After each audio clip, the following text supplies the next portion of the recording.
എങ്ങനെ ഫ്രാക്ഷൻ വളരെ ഈസിയായി www.asbacademy.com വെബ്സൈറ്റിൽ ഗുരു സിപ്പി AI ട്യൂട്ടർ വച്ച് വളരെ ഈസിയായി പഠിക്കാം എന്ന് നോക്കാം. നിങ്ങളുടെ കുട്ടികൾ ഇനി മനസ്സിലാക്കി പഠിക്കും. ഫ്രീ ആയി ഉപയോഗിച്ചു നോക്കൂ. തീർച്ചയായും നമുക്ക് വളരെ എളുപ്പത്തിൽ ഇത് പഠിക്കാം.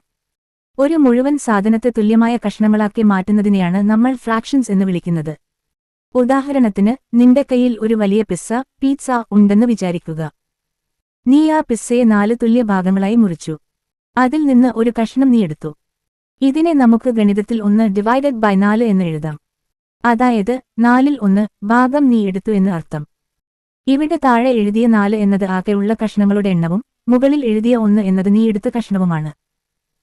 ഇനി പറയൂ, നീ ഒരു കേക്കിനെ 2 തുല്യ ഭാഗങ്ങളായി മുറിച്ചിട്ട് അതിൽ നിന്ന് ഒരു ഭാഗം എടുത്താൽ അതിനെ നമ്മൾ എങ്ങനെയാകും എഴുതുക?